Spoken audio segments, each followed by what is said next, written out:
사도로 부르심을 받아 하나님의 복음을 위하여 택정함을 입었으니 이 복음은 하나님이 선지자들로 말미암아 그 아들에 관하여 성경에 미리 약속하신 것이다. 이 아들로 말하면 육신으로는 다윗의 혈통에서 나셨고 선결의 영으로는 죽은 가운데서 부활하여 능력으로 하나님의 아들로 인정되셨으니 곧 우리 주 예수 그리스도시니라. 그로 말미암아 우리가 은혜와 사도의 직분을 받아 그 이름을 위하여 모든 이방인 중에서 믿어 순종케 하나니 너희도 그들 중에 있어 예수 그리스도의 것으로 부르심을 입은 자니라. 로마에 있어 하나님의 사랑하심을 입고 성도로 부르심을 입은 모든 자에게 하나님 우리 아버지와 주 예수 그리스도로 쫓아 은혜와 평강이 있기를 원하노라. 첫째는 내가 예수 그리스도로 말미암아 너희 모든 사람을 인하여 내 하나님께 감사함은 너희 믿음이 온 세상에 전파됨이로다. 내가 그의 아들의 복음 안에서 내 심령으로 섬기는 하나님이 나의 증인이 되시거니와 항상 내 기도에 쉬지 않고 너희를 말하며 어떠하든지 이제 하나님의 뜻 안에서 너희에게로 나아갈 좋은 길 걸기를 구하노라. 내가 너희 보기에 심히 원하는 것은 무슨 신령한 은사를 너희에게 나눠주어 너희를 견고케 하려 함이니 이는 곧 내가 너희 가운데서 너희와 나의 믿음을 인하여 피차 아니함을 얻으려 함이라. 형제들아, 내가 여러 번 너희에게 가고자 한 것을 너희가 모르기를 원치 아니하노니 이는 너희 중에서도 다른 이방인 중에서와 같이 열매를 맺게 함이로되 지금까지 길이 막혔도다. 헬라인이나 야만이나 지혜 있는 자나 어리석은 자나 내가 빚진 자라.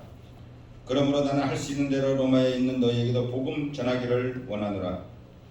내가 복음을 부끄러워하지 아니하노니 이 복음은 모든 믿는 자에게 구원을 주시는 하나님의 능력이 됨이라. 첫째는 유대인에게요 또한 헬라인에게로다. 복음에는 하나님의 의가 나타나서 믿음으로 믿음에 이르게 하나니 기록된 바 오직 의는 믿음으로 말미암아 살리라 함과 같으니라. 아멘. 우리 다같이 기도하시겠습니다. 사랑의 아버지 하나님, 은혜와 사랑을 감사합니다. 세상의 많은 인생 중에서도 저희를 주님의 기뻐하시는 뜻 가운데 택정하여 주시고 주를 알게 하시고 믿음 주셔서 이렇게 거룩하고 복된 주님의 전에 나와서 예배 드릴 수 있도록 우리 한 사람 한 사람을 인도해 주심을 감사를 드립니다. 이 시간 주의 이름으로 예배하는 이곳에 성령으로만 충만케 하시고 운행하여 주셔서 세상 가운데 살면서 죄악된 것, 어두워진 것 주의 보혈로 정결하게 씻어주시고 얽매였던 모든 것들이 주의 은혜로 새롭게 소생되어지고 회복되어지는 하나님과 화목해 되어지는 복된 시간 되게 하여 주시옵소서. 이 시간 말씀 가운데 성령 하나님 저희 마음과 생각을 주장하여 주시고 저희 심령의 옥토가 되게 하시며 말씀 가운데 하나님의 기뻐하시는 뜻이 나타나며 이 말씀이 우리 발의 등이 되어서 이 말씀을 지키고 순종하며 삶 가운데 하나님 동행하는 증거가 있는 복된 우리 모두가 되게 하여 주시옵소서. 이 시간 하나님의 영광이 되는 하나님이 받으실 만한 영과 진리의 산 예배 되게 하시고 우리에게는 은혜와 진리의 시간만 되게 하여 주시옵소서. 감사하며 예수 이름으로 기도드리옵나이다. 아멘. 할렐루야. 우리 자고 계신 분들과 인사 나누겠습니다. 잘 오셨습니다. 반갑습니다. 주 안에서 사랑합니다. 할렐루야. 할렐루야. 할렐루야. 잘 오셨습니다. 제가 어릴 적에 요즘에는 그거지만 뭐 텔레비도 좋고 이것도 뭐 문화들이 막 좋아서 그렇지만 제가 어릴 적만 해도요 우리 집에 텔레비 있으면 시골에 사람들이 기밀 레슬링 보러 사람들이 모였습니다. 기밀 레슬링에 옛날에 만화 가게 같은 거 보면 돈 받고 팔았어. 그 텔레비도 귀하고 그래서. 그래서 연말이나 참 크리스마스에 영화를 볼 때 이따금씩 성경에 관한 이야기를 뭐 왕중왕이라든가 뭐 배너라든가 지금 생각나는 여러 가지 성화 같은 거 많이 하잖아요. 근데 제가 기억나는 게 사람들마다 다 이 수염은 기는데 하도 사람들이 이 사람들 많이 나오니까 이게 이 사람이 누구지, 어떤 사람이 주인공인지, 모세가 주인공인지, 누가 주인공인지, 왜 이렇게 사람이 많은지 헷갈렸던 적이 있습니다. 성경에 참 수많은 사람이 있지만 가장 위대한 사람들을 꼽아라, 가장 기억나는 사람을 꼽아라, 아니면 그러면 사람들이 많은 사람들이 구약에서는 모세, 신약으로 보면 바울을 많이 꼽을 것입니다. 오늘 본문을 쓴 이 바울은 신약의 27권 중에서요 13권을 썼어요. 13권. 어마어마한 거죠. 성경을 13권을 썼습니다. 그런데 이 사람이 쓴 서신, 이 복음 가운데서도 가장 성경학자들이 위대한 서신을 꼽아라 그러면 바로 이 로마서를 꼽습니다. 그 이유가 뭐냐? 이 로마서가 이 복음을 가장 잘 설명해줬다는 거예요. 만일 이 로마서가 쓰여지지 않았더라면 이 복음의 중요한 부분이 명확하게 밝혀지지 않았을 것이다, 이렇게 말하는 성경학자들도 많이 있습니다. 그래서 우리가 흔하게 말하죠. 이 로마서를 반지 중에서 나오는, 여기 밑에 이렇게 보석 많이 하죠. 반지 중에서도 금으로 이렇게 하고 거기에다 보석하잖아요. 그 보석, 그 위에 딱 튀어나온 뭐라고 그래? 다이아몬드라고 그럽니다. 보석 중에서도 다이아몬드. 보석 중에 보석입니다. 그래서 사도 바울은 오늘 이 로마서에서 말씀 1절에서 자신의 사도성과 더불어서 이 복음을 소개하면서 뭐라고 그러냐? 이 복음을 하나님의 복음이다, 이렇게 얘기를 하고 있어요. 복음을 참 여러 가지로 설명할 게 많을 텐데 이렇게 저렇게 참 바울이 설명할 게 많은데 여기서 이 하나님의 복음이다 이렇게 얘기를 하는 것은 굳이 왜 이렇게 바울이 하나님의 복음이라고 얘기를 하는 거겠습니까? 그 이유는 간단하게도 이 복음을 만드시고 기획하시고 이것을 만드신 분이 하나님이라는 사실을 강조하고 있는 것입니다. 다시 말해서 바울 이 사람이, 내가 지금 전하는 이 복음이 기획자가, 이 만드신 분이 하나님이시다, 내가 아니다. 그래서 이 바울이 전하는 이 복음에 대한 신적인 권위를 지금 강조를 하고 있는 겁니다. 사도 바울이 왜 이러고 있는가? 사도 바울이 당시 이 로마 교회에다가 쓴 편지예요. 이게 편지입니다. 이거 얼마나 길어요. 이 편지를 그 당시에 두루마리로 썼다고 생각하십시오. 어마어마한 분량이었을 거예요. 이 편지를 이 로마 교회에서 자기가 지금 오늘 본문에 나와 있지만 자기가 지금 갈 수 없으니까 내가 미리 이 편지를 보내는 겁니다. 사람을 통해서, 이 편을 통해서 보내는데, 이 받는 이 로마 교회 사람에서는 이 바울에 대해서 들리는 소문에 이 사람이 12제자가 아닌 애더라, 그러면서 이 사도성을 의심하는 사람도 있고, 그래서 나는 하나님으로부터 택정함을 입었다. 먼저 복음의 사도성을 확실하게 선을 긋고 나서 여기에 대해서 내가 전하는 이 복음이 하나님의 인정하신 거, 하나님께서 권위를 부여하셨다는 것을 먼저 강조를 하고 있는 것입니다. 그래서 이 바울이 전한 이 복음에는 살펴보면 몇 가지 특징이 나오는데, 여기 먼저 이 복음에는 예언적인 특징이 나옵니다. 예언적인 특징.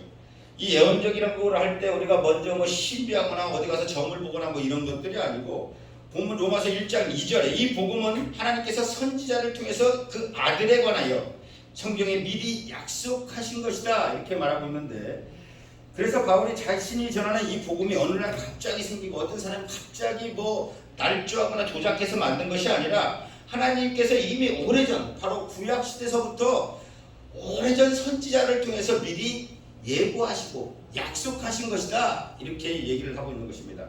그래서 하나님이 복음은 하나님이 계획하신 구약의 구속사의 뿌리를 깊이 두고 있습니다. 하나님께서는 무한하신 지혜와 권능으로 이 세상을 아름답게 창조하시고 하나님도 그것을 보시기에 아름다웠다, 이렇게 얘기를 하고 있어요. 그러나 하나님께서 창조하신 그 아름다운 세상에 인간이 범죄함으로써 죄악이 세상에 들어왔습니다. 그 죄는 뭐예요? 사람이 스스로 하나님이 되려고 하는 거예요. 너 이걸 무슨 눈이 밝아져서 네가 하나님 된다. 그래서 우리 인생의 죄를 가만히 보면요, 내가 스스로 내가 인생의 주인이고 내가 모든 것을 결정하는데 바로 우리 인생의 죄가 있습니다. 사람이 내게 두 가지 악을 행하였느냐, 하나님이 하나는 생명의 근원인 나를 떠난 것, 이것이 바로 하나님께 먼저 죄를 진 거예요. 사람이 스스로 하나님 먹지 말라고 하신 선악과를 먹음으로써 하나님께 반역하였고, 그 죄의 대가가 뭐예요? 바로 죽음입니다. 사람이, 어떤 과학자는 그래요. 우리가 세포가 계속 죄생이 되는데 이 죽음이 온다는 게 이상하다는 거예요. 사람이 왜 죽음이 옵니까? 바로 이 죄 때문에 죽음이 온다고 성경은 얘기를 하고 있어요. 그래서 이 최초의 아담, 이 범죄함으로 말미암아서 인간은 모든 것에 풍성한 에덴을 잃어버렸고, 인간은 전적으로 타락하고 무능한 존재가 되어버렸습니다. 아담은 이 모든 인류의 대표자로 범죄하는 것이기 때문에 그 이후에 아담 안에서 태어난 모든 후손이 바로 죄와 사망 아래 지배 아래 들어가게 돼서 모든 사람이 이제 죄에 떨어진 거예요. 그러나 창세기 3장 15절에 보면 여인의 후손이 내 머리를 상하게 할 것이다. 바로 우리를 죄악에 빠뜨린 그 원수 사단을 하나님께서 여인의 후손을 보내주셔서 사단의 머리를 깨트리고 구원하실 계획을 세워두신 것입니다. 그래서 이 죄를 지은 인류는 죄악을 타고 나서 죄를 짓는 것을 뭐 숙명처럼 여기며 비참한 삶을 살 수밖에 없는데, 그래서 사람의 죄악은 세상에 관영하게 되고 이 죄악에 가득 찬 세상을 하나님께서는 한탄하시고 우리가 너무나 잘 알듯이 노아를 통해서 그 가족 만든 게 놓고 싹 물로 쓸어버리십니다. 다시 노아의 가족들이 이 땅에 번성하게 되고 인류가 번성하도록 하더라. 사람들은 모일수록 번성하면 번성할수록 범죄하고 하나님을 반역하고 우리가 너무나 잘 아는 바벨탑 사건으로 해서 스스로 하나님이 되고자 하늘에 닿고자 하고, 그래서 사람이 모이는 것에 범죄를 막기 위해서 언어를 혼란케 하는 것이 바로 사람이 흩으셨는데, 그 후에 하나님께서는 데라의 가게에서 아브라함을 택하셔서 이 아브라함을 통해서 많은 사람이 죄로 말미암아 잃어버린 복을 회복할 것을 약속하시고, 아브라함이 이 약속을 믿음에 하나님께서 의로 여겼다고 그랬어요. 그래서 후에 이 아브라함처럼 이 하나님 말씀을 믿는 모든 그 믿음의 백성들의 믿음의 조상이 되게 하시고, 믿음으로 말미암아 의를 찾는 그 믿음의 선조가 되게 하셨습니다. 아브라함이 이 믿음과 순종, 그 자신의 아들을 모리아산에서 이삭을 바침으로써 그 믿음이 나타났고, 이때 이삭 대신 바쳐진 순양을 통해서 독생자 예수 그리스도를 희생양으로 주실 것을 예고하시고, 후에 아브라함, 이삭, 야곱 이 족장 시대를 거쳐서 이스라엘이 이제 한 민족이 될 때 모세를 통해서 율법을 내려주시고 다시 이스라엘 백성과 언약하셔서 이 사람들을, 이 나라를 통해서 온 인류의 제사장 나라가 되어서 이방 나라들도 하나님의 나라를 알기를 원했지만은 우리가 사사기에서도 보듯이 그들은 반복적으로 이 사사기의 패턴을 보면 그런다. 징계하고 회개하고 하나님이 용서하시면 다시 범죄하고, 이 계속 같은 패턴이에요.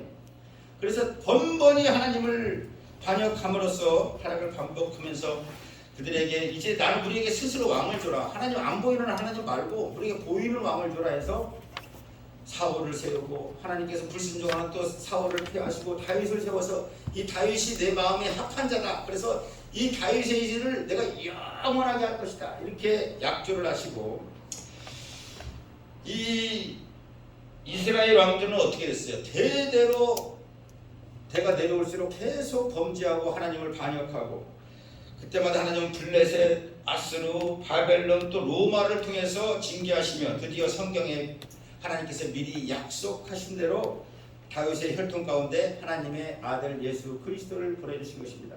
그래서 오늘 말씀 3절에 예수님을 그 아들에 관해서는 육신으로는 다윗의 혈통으로 나셨고 이렇게 말씀하고 있는 거예요. 그래서 바울이 전하는 이 복음은 구약의 구속사와 이 역사적인 것이라는 것입니다. 바로 어디 동떨어져서 갑자기 떨어진 것이 아니라 우리의 인류의 역사 가운데 계속 하나님께서 우리를 주장하시고 관여하시는 역사 안에 살아있는 바로 예언이다, 이렇게 얘기를 하고 있는 것이에요. 이러한 면에서 하나님의 복음은 분명히 역사를 띠고 있고 역사성을 띠고 있고, 2절에 이 복음은 하나님이 선지자로 말미암아 그 아들에 관해서 성경에 미리 말씀하셨다고 얘기를 하고 있는 것입니다. 두 번째로 이 복음은 구원론적인 특징을 가지고 있습니다. 구원론적. 이것이 바로 우리의 다른 것이 아니라 우리의 구원과 깊은 관계가 있어요. 이거 구원이 뭐겠어요? 구원 어디 가서 뭐 지금 돈 떨어지는 게 구원이 아니고, 오늘 말씀 16절에 보시면 내가 복음을 부끄러워하노니 이 복음은 모든 믿는 자에게 구원을 베푸시는 하나님의 능력이 됩니다. 자, 사도 바울이 이 복음을 부끄러워하지 않는데 왜 부끄러워하지 않느냐? 이 복음 안에는 우리에게 구원을 주시는 하나님의 능력이 있다는 거예요. 자, 여기서 말하는 능력이라는 건 어떤 마술적인 힘 이런 것들이 아니라, 바울이 말하는 능력은 죄인을 하나님의 자녀로 바로 바꾸시는, 재창조하시는 하나님의 능력이 있다는 것입니다. 다시 말해서 어떠한 절망적인 상황의 죄인이라 할지라도 복음은 구원을 창조하시는 하나님의 능력이 나타난다. 당시 복음을 다른 사람이 볼 때에 참 충분히 부끄러워할 수 있고 내세울 수 있기 참 힘든 이야기였습니다. 고린도전서 1장 13절 우리는 십자가에 못 박힌 그리스도를 전하니 유대인에게는 꺼리끼는 것이요 이방인에게는 미련한 것이거든. 자, 사람들에게 예수를 말할 때, 유대인을 말할 때, 야, 나무에 달린 자마다 저주를 받았느니라. 그래서 야, 그런 얘기 우리한테 하지 마. 무슨 구세주가 나무에 달렸어. 그런 얘기 하지 마. 또 저기 유대인이 아닌 사람에게 말하는 자에게는 아주 미련한 것으로, 야, 무슨 신이 쓸데없는 그 쓸모없는 사람을 위해서 그 어마어마한 신께서 이 사람을 위해서 죽겠냐. 그런 미련한 얘기, 이 산소로도 산소에도 나오지도 않는 그런 엄청난 얘기를 하지도 말아라. 그런 답답한 얘기를 몇 번 하냐. 이렇게 얘기를 하고 있는 것이에요. 그래서 유대인에게는 꺼리끼는 것이요 이방인에게는 미련한 것이거든. 그러나 바로 이 예수 그리스도의 십자가가 하나님의 구원을 베푸시는 능력이 된다는 거예요. 십자가는 영원한 멸망 가운데 떨어질 수밖에 없는 죄인이 변해서 하나님의 백성, 하나님의 자녀가 되는 하나님의 능력이 나타난다는 것입니다. 이것이 바로 우리가 천지를 만들고 홍해가 갈라지고 여리고가 무너진 어떠한 이 성경의 기적보다도 가장 큰 기적이 바로 우리가 죄악에서 사망에서 생명으로 옮겨지는 놀라운 기적입니다. 자, 3절과 4절에서 그 아들에 관해 말하면은 육신으로는 다윗의 혈통으로 나셨고 성결의 영혼은 죽은 자 가운데서 부활하사 능력으로 하나님의 아들로 선포되셨으니 곧 우리 주 예수 그리스도시니라. 하나님의 아들이 육신을 입고 이 땅에 오셨고 십자가로 죽으셨다가 부활하심으로써 자, 하나님의 아들이라는 사실을 뭘로 증명했어요? 살아나심으로, 부활하심으로, 능력으로 이제 증명이 됐다는 겁니다. 내가 그 일의 목도자다. 그래서 바로 그분이 우리 주 예수 그리스도라고 확실하게 지금 알려주고 있는 것입니다. 이를 믿는 자마다 구원을 베푸시는 예수 그리스도를 바울은 결코 부끄러워하지 않는다. 그래서 부끄러워하지 않을 뿐만이 아니라 이 복음을 전하는 것을 자기 평생의 사명으로 삼고 살아간다는 것을 이야기를 하고 있는 것입니다. 예수님께서 예수 그리스도를 통해서 우리를 구원하신다는 이 말씀이 바로 굿뉴스, 좋은 소식이에요. 이 복음을 믿기만 하면 누구든지 구원을 얻습니다. 오늘 여기 계신 우리 모든 분들이 정말 예수님을 온전히 믿음으로써 영원한 생명을 사시는 복된 우리 모두가 되시길 예수 이름으로 축원을 드립니다. 자, 마지막으로 복음의 특징, 복음의 보편성입니다. 보편성. 오늘 1장의 중심 주제절이라고 말할 수 있는 16절을 보면 이 복음은 모든 믿는 자에게 구원을 주시는 하나님의 능력이 됩니다. 먼저는 유대인에게요, 그리고 헬라인에게도. 바울은 먼저 하나님께서 율법을 주셨던 이스라엘 백성을 얘기를 하는 것이고 다음으로는 헬라인을 말하면서요. 이 일을 통해서 이 바울은 이 복음에 관하여서는 모든 민족을 초월하는 유대인이든 헬라인이든 어떤 저기 아프리카 토인이든 그 어느 민족이든 간에 상관없이 그가 믿는 자라면 그 누구든지 어떤 사람 상관없이 하나님께서 구원을 베푸시는 능력이 나타난다는 것입니다. 이 믿는 자에게 구원을 베푸시는 능력이 되는 것이 복음인데 구원을 누릴 수 있는 대상이 누구냐? 바로 믿는 자 누구든지입니다. 민족이든 어떤 사람이든 내가 직업이든 죄가 있든 상관없이 믿는 자 누구든지 하나님은 구원을 베푸신다는 거예요. 전제 조건은 믿는 자예요. 우리가 인생이 가장 해결해야 될 큰 문제, 내가 지금 어디 가서 돈이 좀 있었으면 좋겠고 이것 우리 아들 이것 좀 직장 좀 들어갔으면 좋겠어. 이런저런 복잡한 문제들 이런저런 소원도 많이 있겠지만 우리 인생에 당면한 사실 가장 큰 문제는 죽음에 관한 문제입니다. 우리가 하루하루 숨쉬고 살아가니까 그냥 우리가 죽음이 남의 일처럼, 저도 어렸을 때는 내가 이렇게 나이 먹을 줄 몰랐어요. 누구나 그렇지 않았겠습니까? 제 학교 다닐 때 나 좀 나이 좀 빨리 먹었으면 좋겠다. 그런 생각까지 했어요. 나 빨리 머리도 좀 길르고 싶고, 그렇게 내가 야 진짜 그때 생각 배가 너무 27일 막 이렇게 그래가지고 허리가 너무 가늘어가지고 야 배가 한 30은 됐으면 좋겠다. 그런데 지금 어떻게 좀 배 좀 날씬들 하시구나. 나는 나이 먹지 않겠다 이거 생각하는 것처럼 어리석은 사람이 어디 있겠어요. 그러나 여기 있는 누구라도 나는 죽지 않겠다 이런 생각. 요즘 같은 세상에 가만히 길 가다가 옆에 있는 차가 들어오고 나는 아니라는 그 생각이 가장 미련하고 아니라는 생각입니다.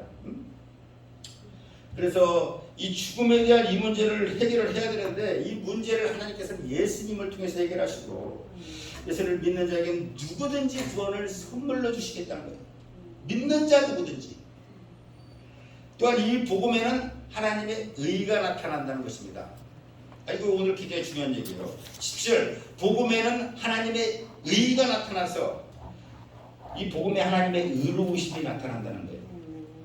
하나님의 속성은 크게 두 가지입니다. 사랑을 입고 공의로운 하나님이에요.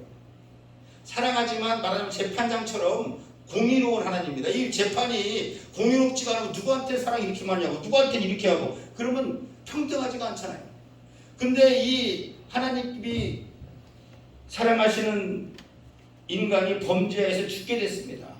근데 하나님이 이를 너무나 사랑하시고 어떻게든 살리고 싶은데 이걸 살리자니 이 죄인을 살렸다.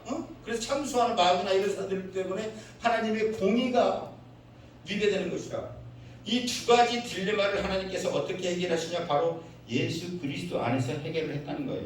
죄 없는 독생자 예수님을 우리의 모든 죄를 지고 우리 대신 죽게 하셔서 이로써 하나님의 사랑과 공의가 조건이 만족되었다. 예수의 십자가의 죽음 속에서 하나님의 의, 그래서 하나님의 의가 나타난다. 하나님의 의로우심이 나타난다. 뿐만 아니라 죄인된 우리도 예수 안에서 우리가 의로운 자가 될 수 있다는 것입니다. 어떻게 우리가 그렇게 되겠습니까? 우리 같은 죄인이 바로 믿음 때문에. 다시 17절에 복음에는 하나님의 의가 나타나서 믿음으로 믿음에 이르게 하나니. 자, 이것을 헬라어로 원문으로 보면 믿음으로부터 믿음까지 이 말이에요. 다시 말하면 믿음으로 시작해서 믿음으로 끝난다는 거예요. 처음부터 끝까지 믿음으로. 다른 것이 하나도 없이. 다른 것이 가미될 필요가 하나도 없습니다. 오직 믿음으로. 처음부터 끝까지 믿음으로 가능하다는 거예요. 우리가 어렵게 되는 것이. 바울은 본문의 구약의 하박국 선지자 말을 이용하면서 기록된 바 오직 이는 믿음으로 말미암아 살리라 함과 같으니라. 기록된 바는 뭐야? 구약에서 이를 말한 것처럼 의인은 다른 것이 아니라 오직 믿음으로 말미암아 살리라. 처음부터 끝까지 오직 믿음으로. 다른 걸 할 필요 없어요. 예수 그리스도가 나를 믿는 건 뭡니까? 예수 그리스도가 나를 위해서 죽으시고 십자가에서 죽으시고 부활하셨다. 바로 내 죄를 위해서. 내 죄를 위해서 내 죄. 이것을 믿기만 하면 천국입니다.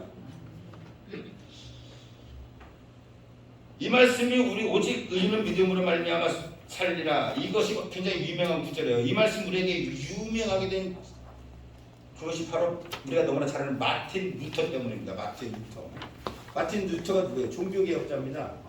그는 원래 뭐를 하려고 그러냐. 아버지가 참 아들이 참 대학 꿈이 많은데 법관 되는 것이 꿈이었대요. 그래서 법과 공부를 한참 시키는데 이 아들이 이제 다 커가지고 법대를 다니다가 초원에서 이게 말을 타는데 그 친구랑 같이 말을 타는데 친구가 앞에서 벼락 맞아 죽어버린 거예요.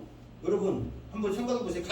같이 말을 타고 가는데 한 사람이 벼락 맞아 죽은 거야. 그러니까 이 사람이 이 젊은 법학도가 멘붕이 온 겁니다. 야, 인생이 내가 열심히 산다고 내가 잘한다고 되는 게 아니구나.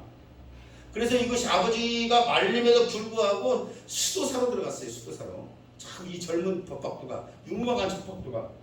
그래서 그곳에서 철학, 신학을 공부하면서 신학 교수가 돼서 로마서를 강의하는데 참 이 루터를 내가 인증을 설명하니까 우리 내가 시간 넘어가서 그냥 지나가.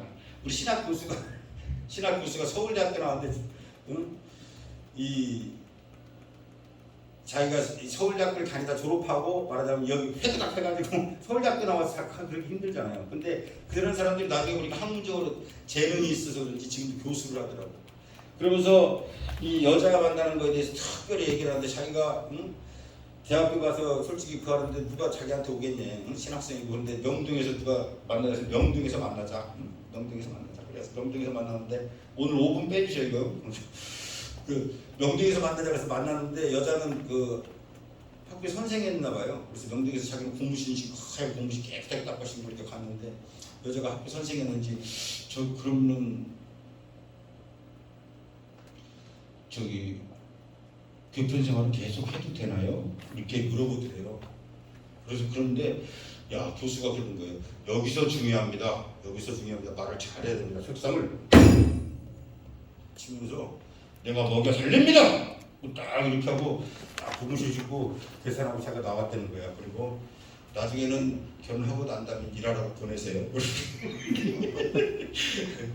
그래서 처음에 이렇게 좀 자신 있게 얘기를 해야 여자들이 그래서 그분하고 결혼해갖고 지금도 행복하게 잘 살고 있다는 전설이 있어요. 자, 이 마틴 루터가 그래서 이 사제가 돼서 강의를 하다가 그러면서도 자기가 실제적으로 신앙생활 수도사까지 돼서 참 이게 그거 하고 있는데 자기 신앙에 대해서는 굉장히 많은 갈등이 있었다고 그래요. 마음의 평안을 얻기 위해서 보행과 금식 또 죄를 질 때마다 즉각적으로 가서 보혜성사도 하고 그러나 자기 마음속에는 끊임없는 죄책감에 시달렸다고 합니다. 카톨릭에서는요 구원을 받으려면 믿음으로만 안 되고 그에 따른 선행이 있어야 됩니다.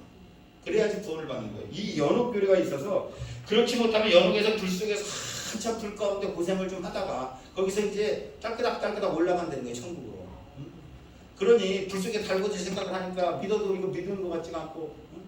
연옥고리가 바로 그거, 이게 바로 베드로 성당을 지은 연옥고리입니다. 그래서 이 돈통에 이렇게 돈이 이렇게 하나씩 떨어질 때마다 이 부모님이나 그런 사람들이 한 개다씩 올라간대.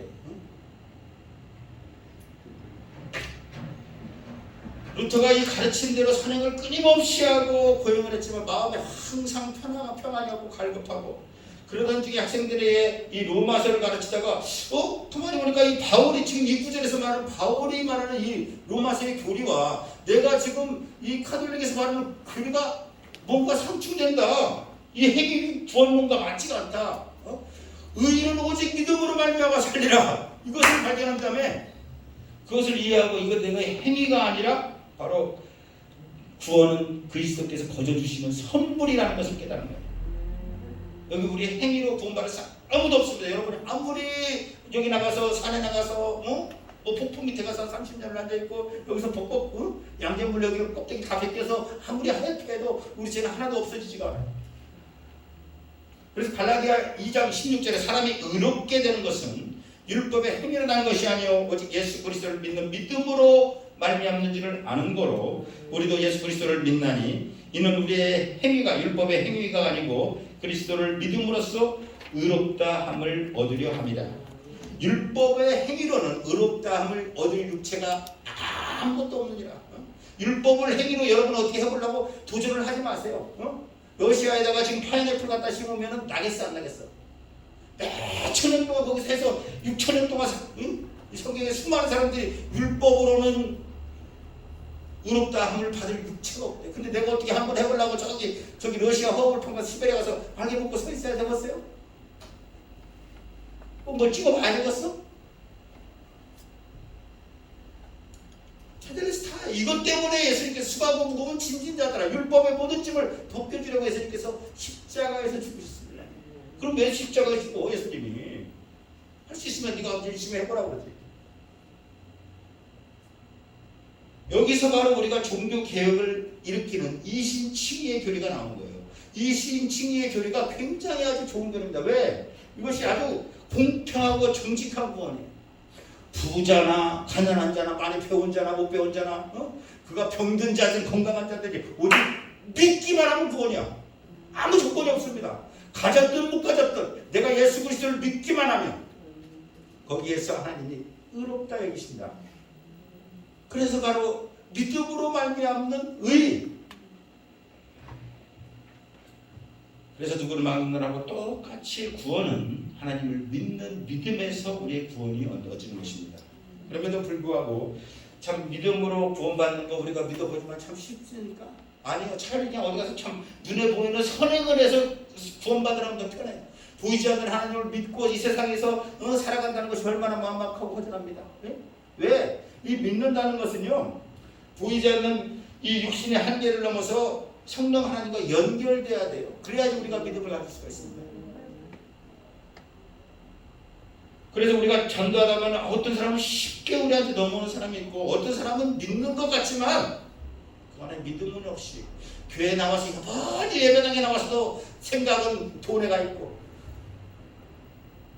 생각은 내 부귀영화에 가 있고 어떻게라도 하나님 척박들에서 내가 어떻게 한번 내 팔자를 고쳐볼까. 몇십 년 전도하고도 죽음이 눈앞에 두고도 받아들이지 않는 사람 많이 있습니다. 내가 하나님과 가까워지고 하나님을 더 많이 알아지고 깊이 알아가는 방법 오직 믿음뿐이 없어요. 믿음으로 하나님을 신뢰하고 하나님을 의지할 때만 우리와 하나님의 관계가 회복되게 됩니다. 우리가 예수 그리스도를 믿는 진실한 믿음을 가지고 있으면 우리의 공로가 아닌 예수의 공로를 덧입는 거예요. 내 공로로 내 힘으로 하려고 하지 말고. 그래서 우리가 복음을 말할 때 먼저 우리가 알아야 될 것이 우리의 실제적인 모습입니다. 최초의 사람 우리가 아담이 범죄함으로써 우리는 모든 사람이 죄에 갇혔게 되었고 그 죄가 고스란히 우리에게 전가돼서 아담의 이후의 모든 사람은 자기가 아무것을 하지 않아서 응애하고 남은 죄인이에요. 이게 굉장히 억울할 수도 있는데요. 그게 바로 대표성입니다. 대표성.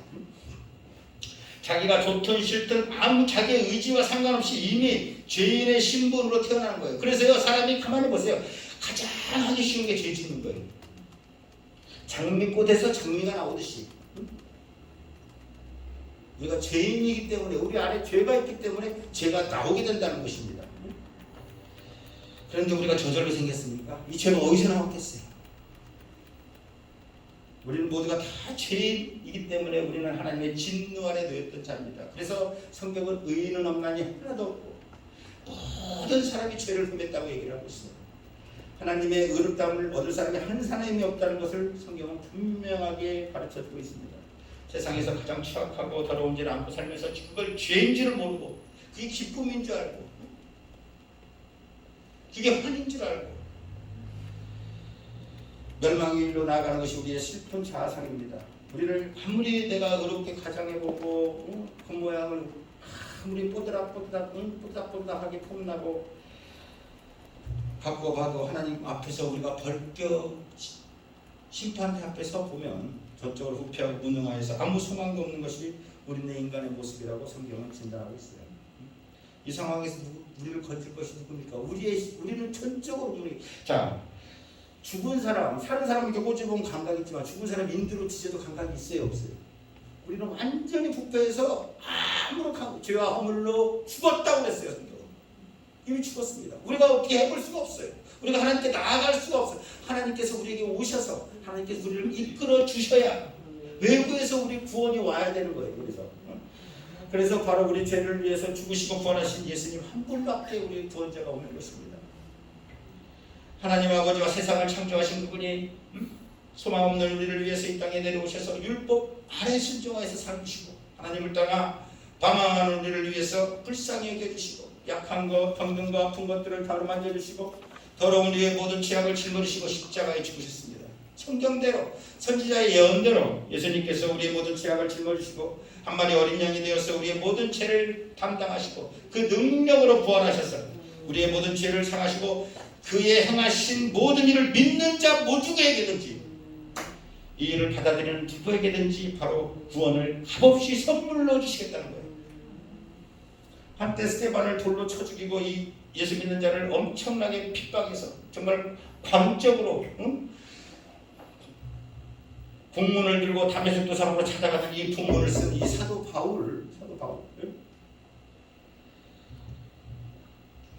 다메섹 도상에서 사울아 네가 왜 나를 핍박하느냐 예수님을 만나고 하나님의 은혜를 깨달아서 그 남은 평생을 하나님의 나라와 하나님을 위하여서 온전히 헌신할 수 있었는데 그가 노년의 순교의 순간이 다가올 때 그의 영적인 아들 디모데에게 자신의 자서전 같은 말을 이렇게 남깁니다. 디모전서 1장 13, 15절에 내가 전에는 비방자요 박해자요 폭행자였으나 도리어 긍휼을 입은 것은 내가 믿지 아니할 때 알지 못하고 행하였습니다. 우리 주의 은혜가 그리스도 예수 안에 있는 믿음과 사랑과 함께 넘치도록 풍성하였도다. 15절 미쁘다 이 말이여 모든 사람이 받을 만한 이 말이여 그리스도 예수께서 죄인을 구원하시려고 세상에 임하셨다 했도다. 죄인 중에 내가 괴수로다. 사도 바울이요 자기와 같이 정말 복음하고 이렇게 전혀 상관없이 동떨어져 있는 자기를 하나님께서 부르셔서 구원하시고 이 놀라운 은혜를 체험하고 이 나 같은 사람을 받아들이는 이 하나님의 복음 이 복음을 이 세상 모든 것에 전하기를 원했던 것입니다. 이 시간 우리는 이 복음을 다시 묵상하고 다시 복음 앞에 설 필요가 있어요. 교회 다닌다는 많은 사람들이 왜 이렇게 행위가 죽어 있을까? 요즘에 이 교회가 세상을 걱정하는 게 아니라 세상 사람들이 교회 많이 걱정해집니다. 왜 행위가 죽었어요? 복음이 없었기 때문에 복음이. 우리가 복음을 받아들이는 순간에 의롭다 하심을 받았고 하나님이 거저주시는 의를 우리가 덧입었습니다. 신분의 변화가 따라오고 이제 하나님의 자녀가 되었고 그 다음에 신분에 맞는 합당한 우리 삶의 열매를 우리 삶에 맺게 되는 거예요. 당연히 구원받은 자로서 합당한 삶이 우리에게 요구되는 것입니다. 그래서 사도 바울의 11절은 의인은 믿음으로 말미암아 살리라. 자, 여기에는요 우리가 영원히 천국 가서 살겠다는 그 이야기도 있지만 이와 함께 의인은 믿음으로 말미암아 살아가리라 이 표현도 함께 있는 거예요. 이 믿음을 따라 산다는 거예요. 그리스도인답게 사는 것입니다. 우리 삶 가운데 예배당에서뿐만이 아니고 의롭다함을 인정함을 받은 사람이, 다시 말해서 구원받은 사람은 하나님을 기쁘시게 하는 삶을 살아야 된다. 내 믿음이 지금 어떤지 모르겠다고 참 모르겠다는 사람이 있는데 여러분이 행동하는 그것이 여러분의 믿음이에요. 여러분의 믿음의 분량만큼 여러분의 행동이 나오게 되어 있습니다. 행하는 자라야 들어가리라. 여기서 행하는 자라는 건 율법의 행함이 아니에요. 믿음으로 행함. 바로 여러분 삶에 하나님에 대한 순종이 있는가.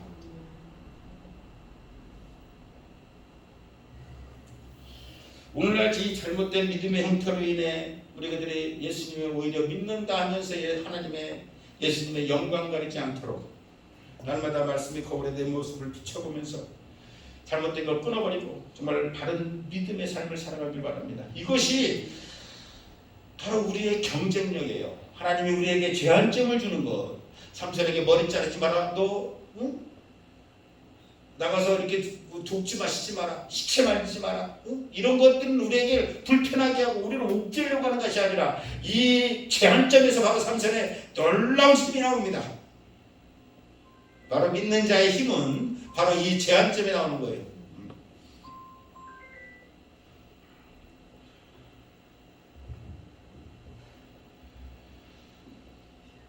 바라기는 저와 여러분 우리 모두가 진정으로 하나님을 믿는 믿음으로 말미암아 살아가는 멋진 그리스도인이 되시기를 예수 이름으로 축원을 드립니다. 다시 복음 앞에 우리가 서야 돼요. 그냥 교회만 다녀서는 안 됩니다. 이제 마지막 말씀을 마치겠습니다. 정말 내 인생에 한 번이라도 정말 왔다 갔다 하는 것이 아니라 내가 절실하게 복음 앞에 정말 부딪혀 본 적이 있는가. 우리에게 정말 필요한 것이 뭐 학벌, 인맥, 내 자금이 아니라 우리에게 예수가 필요합니다. 그 예수가 바로 우리 삶을 변화시키는 능력이 돼요. 우리가 복음 앞에 서면 우리의 심령이 살아나고 세상에 없는 감격과 기쁨을 갖게 될 것입니다. 복음만이 우리 삶의 영원한 소망이 되고 복음의 능력이요, 복음이 우리 삶에 바로 우리 나라를 높여주는 영광이 됩니다. 복음 앞에 같이 서시고 그 복음을 붙들고 세상을 이기고 환경을 이기고 승리하시는 복음 앞에 나가 인생의 최고의 축복을 경험하시는 우리 모두가 되시기를 예수 이름으로 축원을 드립니다.